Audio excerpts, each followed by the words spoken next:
This is part 3. I had to go catch a dog, so I'm sorry. I left off talking about Hannah Kimura being bullied, and if she was a man, that this would have never happened. Well, us men, we get cyberbullied all the time too, but more than likely, we'll probably come to your front door like Kimbo Slice and probably beat you inside out. Not that I'm promoting violence. I am totally against cyberbullying. I'm never going to say I'm totally against violence because sometimes, and if you've watched my videos, you've known I've said this, I meant it when I said it, and I mean it when I said it now. Sometimes people got to get punched in the mouth. Sorry. Sometimes you just got to punch somebody in the mouth. I'm probably on that list for somebody somewhere too. And to that person, good luck with that. Because if you don't knock me out or kill me when you punch me in the mouth, I'm going to cripple you. Now, when my dad was alive, he had to break me out of the habit of saying that I was going to kill people. And I want to bring that up because I have been known famously for telling somebody that I'm going to kill you. My dad, being a victim of my martial arts by accident, knows what I was capable of. So he was always telling me to not say that. I said, well, damn, Dad, you know, there's a lot worse things that can be done to somebody than killing them. And he's like, name one.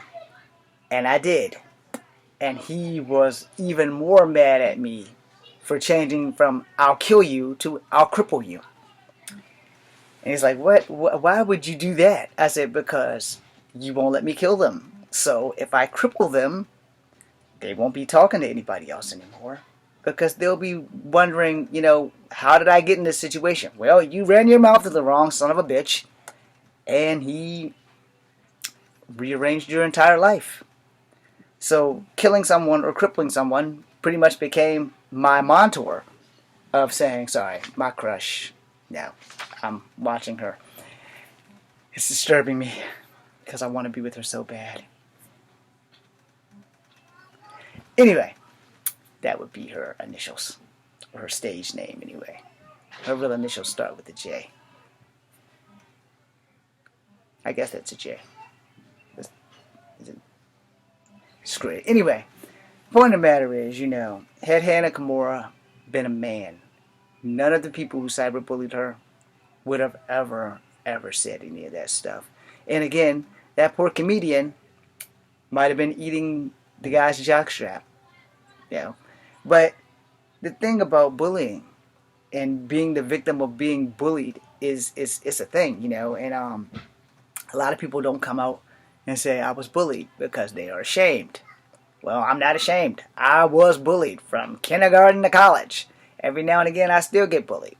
But the thing about a bully is the being bully means you're a bitch. I'm sorry. If I've offended anybody who likes using the bitch in a good term outside of the military where you are a brave infantry tactical combat hero, B-I-T-C-H, versus you a bitch, where you just a bitch. You are worse than a female dog, you're that kind of bitch. Alright? So, as a person who has been bullied, as I spoke on this in the other video, you know, you have to take your words carefully when you talk to people. And bullying is never okay. Rather it's cyberbullying or rather it's bullying in person. It's not okay. And anybody who tells you that it is okay, they're not okay either. And again, I'm not a saint. I have only bullied one person in my life. Maybe two. Definitely one or two. And the reason why was because I wanted to be in the in crowd so bad. So bad. Wasn't worth it. No. Really wasn't worth it. No. I don't ever recall not being bullied. No, I don't ever recall not being bullied. And eventually you will either give in and join the bullies or you will be bullied all the time. It's kind of like gang warfare where you join a gang so that you don't get beat up by the gang every day. My policy to gang warfare was learn martial arts. No. If you put up enough of a fight, they're going to leave you alone. I learned this because in the projects, I was in a gang for 3 days. But I got better at fighting. And the gang members were basically family. So I was in a gang for 3 days. I got out of the gang. And they went on to other things and I just didn't do it. I will say that, as a street fighter, I was a lot better a street fighter than I ever was a gang member. Because, you hit a guy, they drop, fight's over. Or you hit a guy and they keep coming and you have to keep hitting them until they drop. Fight's over. Now, the thing about fighting, which is never really a good thing unless it's a paycheck involved or unless you're defending yourself, there's not a whole lot of positives about fighting. Now, when there's a paycheck involved, there's also a price. Cauliflower ear. I don't want that shit. But, there's ways to avoid that shit. When you come fresh out the gate, hit that sumbitch with bad intentions. I'm sorry. There are rules that must be followed in the UFC. There are no rules in a street fight. Alright? So, when you're going to fight, know what you're getting into. Alright? Because, like I said, in the streets, there are no rules. The best fighters are the ones in the streets. And I'm going to tell you, you don't have to agree with that. You don't have to like that shit. But I'm going to tell you the truth. You aren't getting paid to fight, then you're not really wasting your skills. If you are getting paid to fight, but you're not getting like a sponsor and you're not getting paid to sponsor their shit, you're not making money from merchandise, and you have to wait until your next fight and you're struggling to make ends meet, then it's totally not worth it. Now, if you're fighting like every 2 months or every month or whatever, like one fight a month or whatever, or 2 fights a month, and you're getting paid plus sponsors, then you're good. Where someone like me would be blessed if I got a sponsor, and if I got one fight, that would be great. But at 47, I'm well past the career stage. It's like, there's no way in hell we're going to let you in that ring at 47. But let's say I got a commentary job. I could do that. But, again, not happening. You have to be seen. People have to actually want you to incense your career. Alright? My career in acting has never taken off for the simple fact that no one's seen me. I have a whole video about it. But we're deep diving into my questions in my video. And I got off track a little bit. But we're deep diving into that. And mostly I got off track because my crush is right here on my phone. And we're not talking, but I am admiring her beauty. Anyway, moving along. Let me put the questions over top of her beautiful face. I can watch her all day. ZZ, I could watch you all day. Or your real name, Julie, I can watch you all day. Anyway, my social class has a lot to do with me being bullied. Being working poor, or poor working class, has also had a big time effect on my life. When you're working poor, you most always feel defeated on some level or another, because it seems like if you don't get away from my door. Anyway, so I can hurry up and finish this, because clearly making these videos was not the best idea I've had. When you're working poor and you're not achieving any kind of level of success, it affects you. It affects you on a mental level. And when you feel like you've been defeated over and over and over, it weighs on you. It weighs on you. And like I said, if I didn't want to do this acting thing, I wouldn't have put this much time into this shit. Honestly, truly to God, I wouldn't have put this much time into this shit. But I have put mad time into this. I've spent 20 years trying to get into this business, just trying to get one door open. And no opportunity wasted. YouTube is not an opportunity wasted. Instagram is not an opportunity wasted. Twitter, Facebook, none of these things are opportunities wasted. The problem is, I'm not getting the opportunities. No one's knocking down my door and say, James, can you teach me this kung fu move? No one's knocking down my door and say, we've seen what you can do, we like what you can do. Can you teach this so that we can get this actor to do this? Can you personally teach this actor? And I'm like, fuck yeah. And like, I'll train the guy, but I'm not gonna overly charge you for this shit. But we're gonna have to put in this work, and I'm going to need to be paid.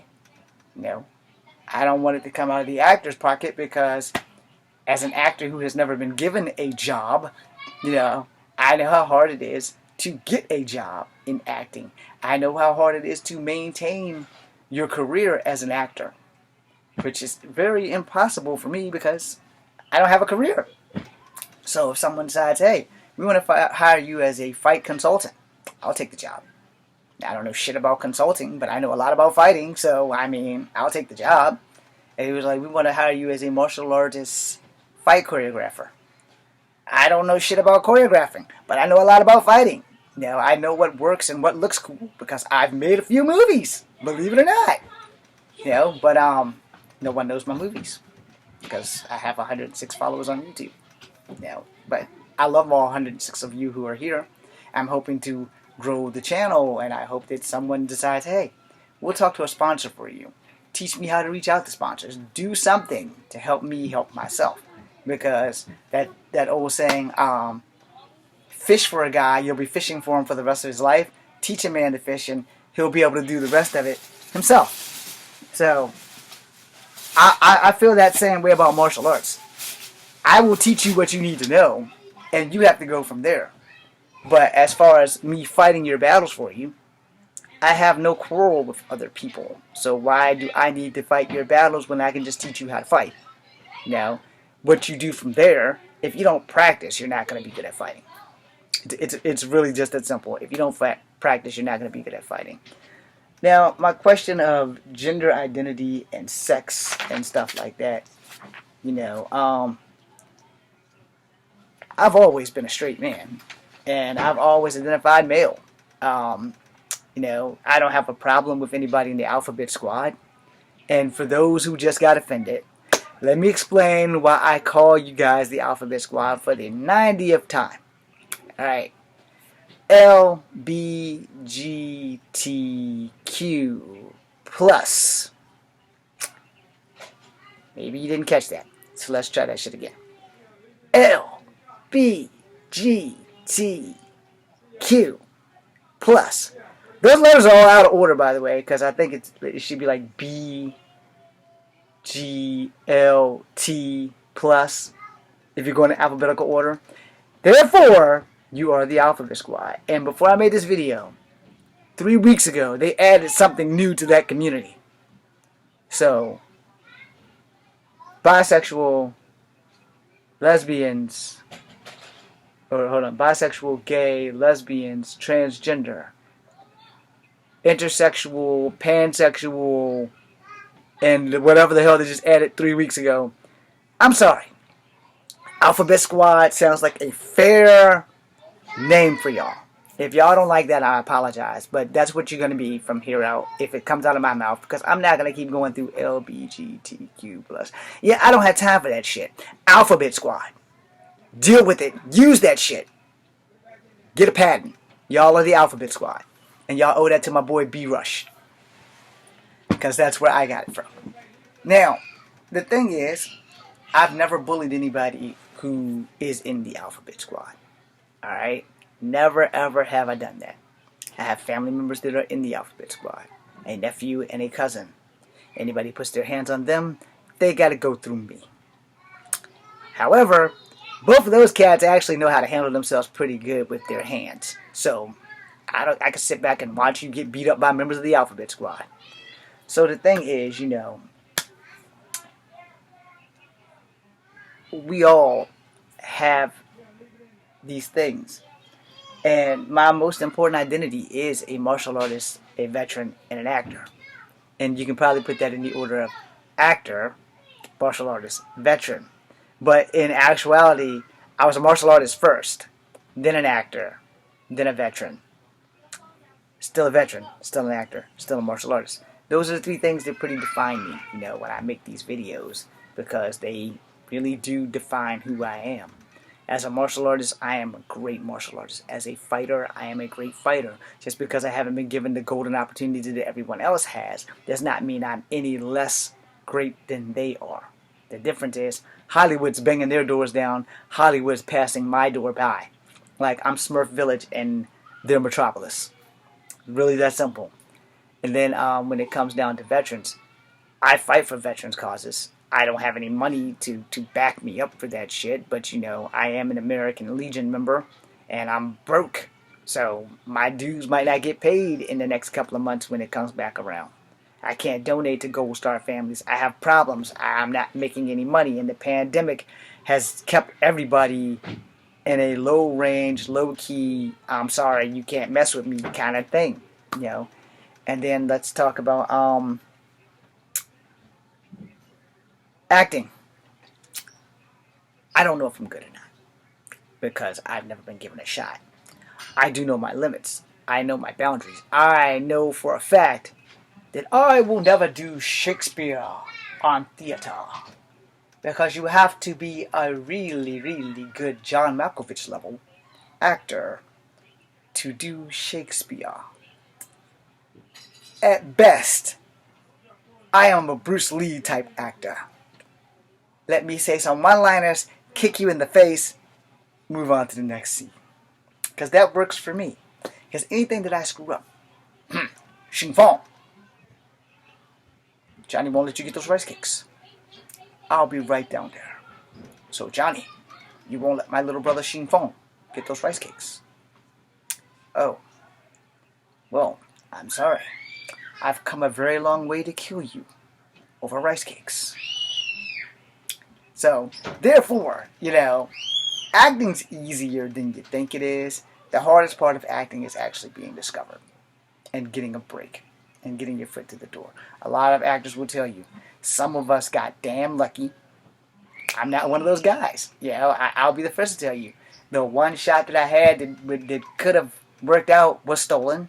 The other shot that I had that fell through because the two guys who were making the movie couldn't get along with each other and somebody's girlfriend got in the way. That's pretty much the gist of it. And here's the thing. On that, while we're here, on that, really, really quickly, so I can end this video and go to another topic, which will be martial arts. One, when you're acting on set, you keep that shit professional. You leave your personal business at the door.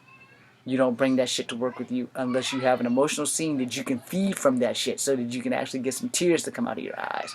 Or so that you can get the best performance that you can actually put up. Where you go home, your home business stays at home. Now, it's the same thing in any profession. If you're at work, you're at work. If you're at home, you're at home. Now, there are places where you may go into a closet and scream while you're at work because of some shit that's going on at home. You may have a dear friend at work that you can confide in. But y'all have to go confide somewhere else. But then, the thing about confiding with people at work is you don't know who they're going to confide in with your fucking business. And then everybody's going to know. And everybody's going to be looking at you at the water cooler. When you walk by, they're all going to shut up. That means they're talking about you. And this is a class note so that I can end this. Whenever there's a bunch of in the room and you step in the room and it gets deadly silent, guess what? You were the topic of discussion. So, that being said, you should know. I would do a lot of movie quotes. One of my favorites was Lucy Liu's and her Crazy 88s from freaking damn Kill Bill.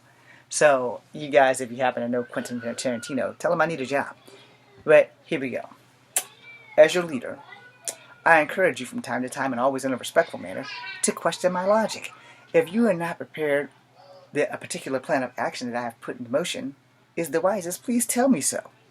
And allow me to convince you right here and now that no subject will ever be taboo. Except the fourth subject that was just the discussion. Anyone who brings up my Chinese or American heritage as a negative, I collect your fucking head. Just like this fucker here. I used to have that down packed. Now I don't. But anyway, that was one of my favorite movie quotes. I love you, Lucy Liu. And again, I need a job. So, if you guys, I will do more movie lines in the spider suits and stuff like that. There's more to come. Just give me some time to get shit together. And kill the background noise. And, 1 second. Get away from my door! Anyway, we're going to end this video because I'm really pissed off. This smile means that somebody's about to get boots to ass. Thank you for watching. This is Kung Fu Havoc number 2. This was a deep dive into my 6 questions, part 2. But technically it was part 3, part 2, but You get the gist. The background noise totally ruined this video. So thanks for watching. Later, guys.